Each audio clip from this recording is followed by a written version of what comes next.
Imagina esto, caminas por Jerusalén, el aire huele a piedra antigua y a historia viva, y justo bajo tus pies, bajo el lugar más disputado y sagrado del planeta, podría haber estado esperando, en silencio, una historia sellada desde hace 2000 años. Antes de seguir, si te gustan los relatos de arqueología, misterio y secretos bajo tierra, suscríbete, activa la campanita y quédate hasta el final, porque lo que viene se pone cada vez más oscuro, más extraño y más grande. Dicen que muy cerca de la explanada del templo, hubo una cámara bajo el monte del templo que permaneció cerrada durante 2 milenios. Nadie entró, nadie tocó nada, hasta que, finalmente, un grupo de investigadores logró abrirla. Adentro encontraron un cuenco de piedra, cubierto de ceniza, como si alguien hubiera apagado un rito a medias, o como si el tiempo se hubiera detenido justo allí. Y sobre esa piedra, letras antiguas en hebreo primitivo. Letras que, según esta historia, encajaban con la descripción bíblica de un solo lugar, el Santo de los Santos. La inscripción, aseguran, decía algo tan inquietante como solemne: el que habita aquí, su espíritu jamás se aparta. Y entonces llega el giro. Esa sala no quedó sellada por accidente. No fue un derrumbe, no fue el olvido. Manos humanas la cerraron con intención. Taparon entradas, bloquearon accesos, llenaron escaleras con escombros, como si hubieran querido asegurar que lo que estaba adentro jamás volviera a ver la luz. Y eso abre la pregunta que quema: ¿por qué sellar algo así para siempre? ¿Qué temían? ¿Qué intentaban proteger o esconder? ¿Y qué más podría seguir enterrado bajo ese pedazo de tierra donde cada piedra puede encender una crisis? Todo esto se conecta con algo real y polémico. En el año 1999 comenzaron trabajos con maquinaria pesada bajo el monte del templo. El Waqf islámico impulsó la construcción de una nueva zona subterránea de oración en un espacio conocido como los establos de Salomón. El problema, según muchas críticas, fue que el proyecto avanzó sin autorización de autoridades israelíes, sin supervisión arqueológica y retirando cantidades enormes de tierra desde uno de los lugares más cargados de historia del mundo. Esa tierra, posiblemente llena de fragmentos de siglos y siglos, terminó vertida en el Valle de Cedrón, fuera de las murallas de la ciudad vieja, tratada como si fuera simple escombro. Para entender por qué a tantos arqueólogos se les heló la sangre, hay que entender lo que representa el monte del templo. Según el Génesis, esta elevación era el monte Moria, asociado al relato donde Dios pidió a Abraham ofrecer a su hijo Isaac, y al pie, en el valle, el mismo Abraham habría entregado un diezmo al rey de Salem. Es una plataforma de piedra caliza de unas 35 acres, vista por millones como suelo sagrado. Para el pueblo judío, aquí el rey Salomón construyó el primer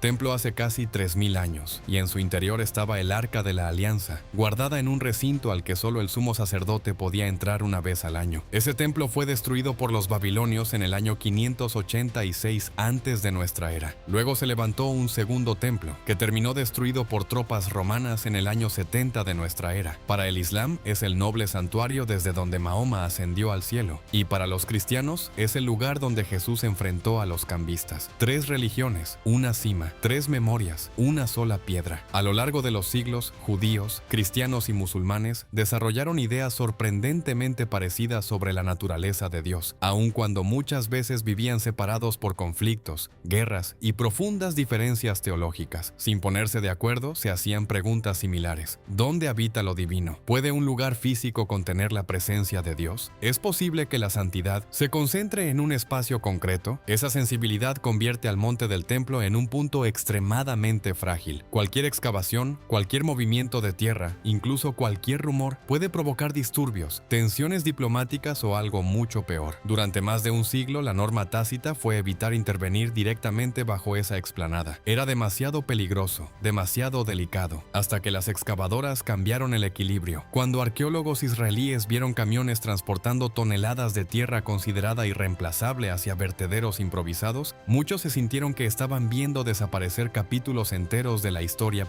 humana. No se trataba solo de objetos antiguos, se trataba de contexto, de capas superpuestas de civilizaciones, de huellas acumuladas durante casi 3 milenios. Entre quienes no pudieron quedarse de brazos cruzados estaba Gabriel Barkay, un arqueólogo que llevaba décadas estudiando Jerusalén y que ya había realizado uno de los hallazgos más importantes del siglo XX: pequeños rollos de plata con bendiciones sacerdotales, considerados los textos bíblicos más antiguos conocidos. Para él, ver aquella tierra sagrada tirada como basura fue un golpe personal. No podía permitir que 3000 años de memoria se perdieran sin siquiera mirar dentro. Junto a Saki Dvira impulsó una iniciativa audaz, el proyecto de cribado del Monte del Templo. En un parque público del este de Jerusalén comenzaron una tarea casi obsesiva. No podían podían excavar oficialmente en la explanada, pero sí podían examinar la tierra retirada. Así que la lavaron, la tamizaron, la revisaron a mano. Día tras día, año tras año, voluntarios de todo el mundo acudieron para ayudar. Estudiantes, jubilados, curiosos, creyentes, escépticos. Cada cubeta de tierra pasaba por manos pacientes y poco a poco, fragmento a fragmento, comenzaron a aparecer objetos que cruzaban las épocas. Monedas del periodo de Herodes, puntas de flecha de tiempos de las cruzadas, joyas de periodos islámicos, cerámicas de culturas sucesivas. Más de 500,000 objetos fueron catalogados con el tiempo, una cifra que por sí sola revela la densidad histórica del lugar. Cada hallazgo era una pequeña ventana a un momento perdido, alguien que compró algo con esa moneda, alguien que selló un documento con esa pieza de arcilla, alguien que bebió de esa vasija rota siglos después. Y entonces ocurrió algo que hizo que incluso los más experimentados guardaran silencio. Una voluntaria detectó un pequeño trozo endurecido de arcilla, aplastado y resquebrajado por el paso del tiempo. Bajo aumento se identificó como una bulla, una impresión de sello, utilizada en la antigüedad para cerrar documentos oficiales. La inscripción, en hebreo paleo, decía, perteneciente a Gedaliahu, hijo de Immer. El nombre Immer aparece en el libro de Jeremías como una familia sacerdotal del periodo del primer templo.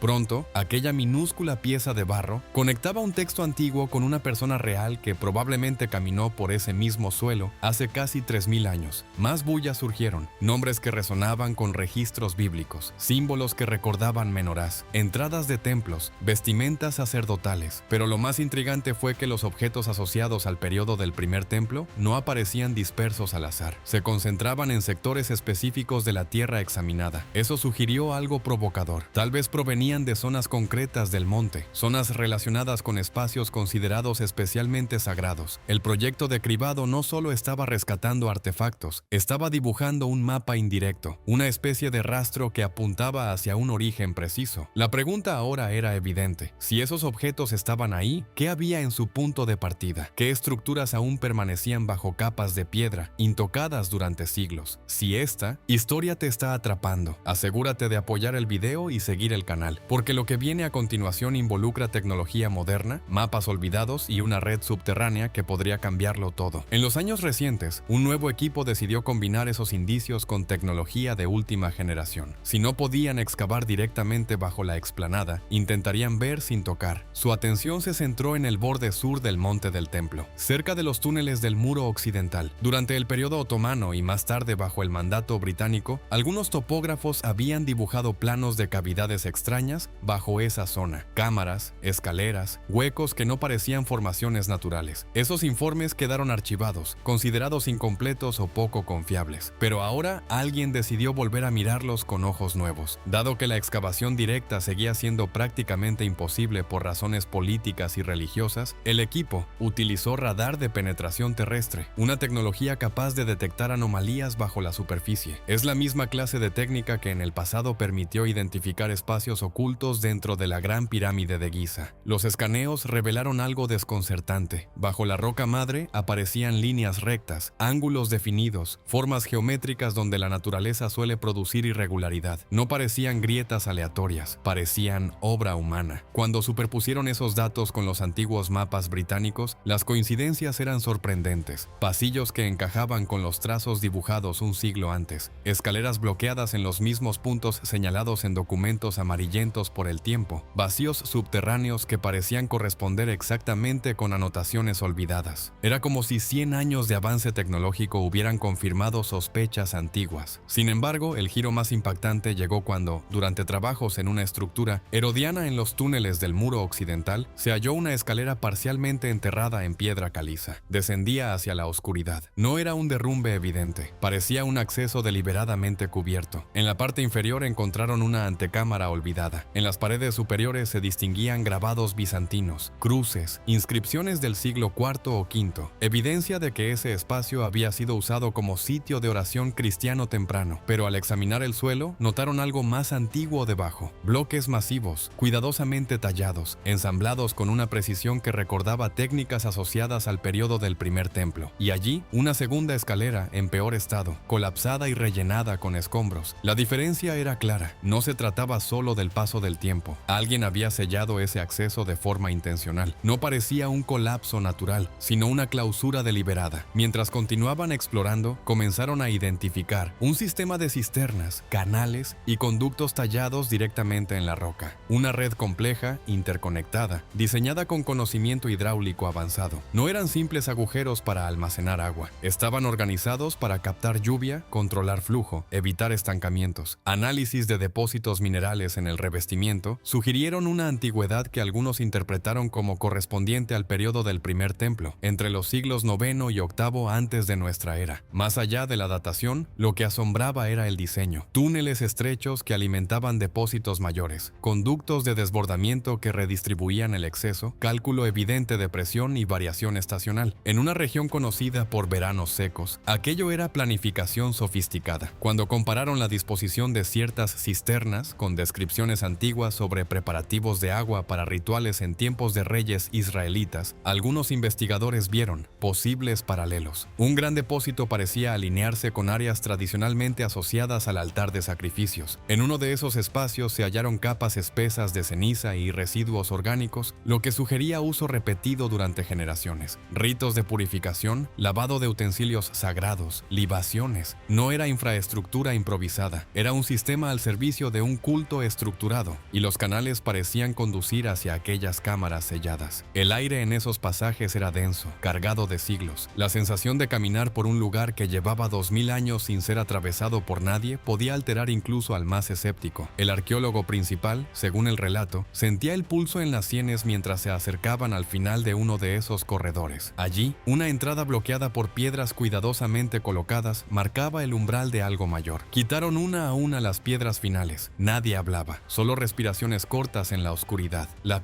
cámara resultó ser pequeña, de no más de unos pocos metros de ancho, tallada directamente en la roca madre, sin decoración ostentosa, y en el centro un cuenco de piedra, parcialmente cubierto de ceniza. Alrededor, fragmentos de incienso quemado, lámparas de aceite ennegrecidas, dispuestas con una precisión que no parecía casual. El silencio dentro de aquella cámara era casi tangible. No era solo ausencia de sonido, era la sensación de estar en un espacio que había sido separado del mundo exterior de manera intencional. A diferencia de otros lugares subterráneos que muestran señales claras de derrumbe natural, aquí todo parecía haber sido preservado a propósito. No había grandes bloques caídos al azar, no había señales caóticas de destrucción, había orden, había decisión. Uno de los miembros más jóvenes del equipo, según se cuenta, sintió que el tiempo se comprimía, como si las capas de siglos se hubieran vuelto delgadas. La luz artificial revelaba partículas de polvo suspendidas en el aire inmóvil, un aire que no había sido respirado desde hacía generaciones incontables. El cuenco de piedra en el centro era el foco inevitable de todas las miradas, tallado con sencillez, sin ornamentos ostentosos, pero claramente trabajado con intención. La ceniza que lo cubría no parecía producto de un incendio accidental. Estaba concentrada, acumulada como resultado de actos repetidos. Cuando iluminaron el borde interior, se distinguieron trazos, letras apenas visibles, desgastadas por el tiempo pero reconocibles como hebreo paleo. El especialista en epigrafía se inclinó más cerca. El resto contuvo la respiración. Las palabras, según el relato transmitido, decían: "El que habita aquí, su espíritu nunca se aparta". En ese instante nadie habló. No era solo el contenido de la frase, era lo que implicaba. Esa expresión no era común en inscripciones domésticas, no era la típica dedicatoria funeraria. Resonaba con descripciones antiguas relacionadas con la presencia divina, la Shekinah, asociada en la tradición al lugar más interno y sagrado del templo, el Santo de los Santos. Ese recinto, según la tradición, era el punto donde lo humano y lo divino se tocaban, donde el arca de la alianza reposaba, donde solo el sumo sacerdote podía entrar una vez al año en el día de la expiación.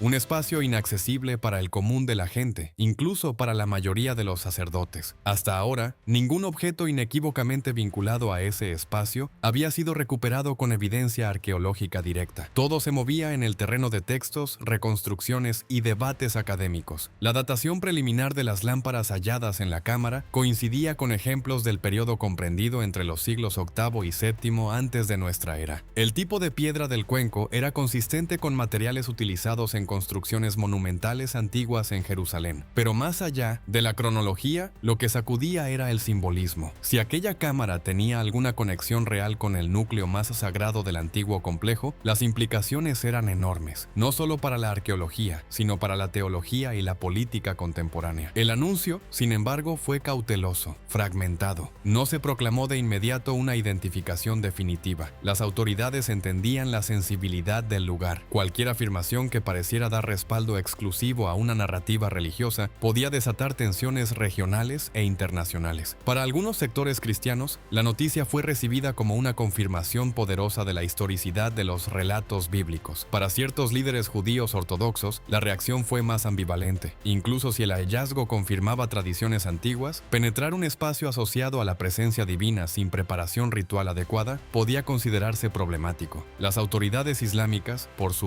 parte, mantuvieron en gran medida silencio público, aunque observadores señalaron inquietud sobre cómo tales descubrimientos podrían influir en reclamaciones políticas sobre el sitio. Mientras tanto, en círculos científicos comenzó una carrera silenciosa. Se propuso el uso de técnicas de imagen por mones, similares a las empleadas años atrás para detectar cavidades ocultas en la Gran Pirámide de Giza. La idea era mapear otros posibles vacíos bajo la superficie sin perturbar físicamente la explanada. Los escaneos previos sugerían la existencia de al menos 3 espacios adicionales sin explorar, uno de ellos situado bajo la zona donde hoy se alza la cúpula de la roca, con dimensiones aproximadas de una docena de metros de ancho. Lo que pudiera haber allí sigue siendo desconocido. Lo que sí quedó claro es que las estructuras identificadas no reflejaban una sociedad primitiva improvisando rituales simples. Revelaban planificación, ingeniería hidráulica compleja, preservación deliberada, una comprensión profunda del vínculo entre espacio físico y significado espiritual. Después de 3000 años de historia superpuesta, un espacio sellado había sido abierto, y en su interior, según esta narración, apareció un mensaje tallado en piedra que parecía desafiar al tiempo. La pregunta final permanece suspendida. ¿Deberían explorarse las demás cámaras? ¿O hay secretos que, precisamente por su poder, quizá estaban destinados a permanecer enterrados? Pero incluso después de ese momento culminante, la historia no se detiene ahí, porque una cosa es abrir una cámara sellada, y otra muy distinta es comprender plenamente lo que significa. Los investigadores sabían que cada paso a partir de ahora debía ser calculado. No solo estaban tratando con piedras antiguas, estaban interactuando con símbolos vivos para millones de personas. Durante las semanas siguientes, el equipo documentó meticulosamente cada centímetro del espacio. Fotografías de alta resolución, escaneos tridimensionales, análisis microscópicos de residuos. La ceniza del cuenco fue sometida a pruebas para determinar su composición, restos vegetales, posibles trazas de resinas aromáticas, partículas compatibles con incienso utilizado en rituales antiguos. Cada resultado abría nuevas preguntas. ¿Era aquel lugar un anexo ritual, un espacio preparatorio, o realmente parte del núcleo más sagrado del complejo del primer templo? Algunos académicos pidieron cautela extrema. Recordaron que Jerusalén ha sido construida y reconstruida tantas veces que capas de diferentes periodos pueden mezclarse. Una cámara antigua no es automáticamente el santo de los santos. Las interpretaciones apresuradas pueden nublar el rigor científico. Sin embargo, la coincidencia entre la inscripción, la datación aproximada y la ubicación cercana a zonas tradicionalmente asociadas al templo antiguo alimentó el debate. Mientras tanto, fuera de los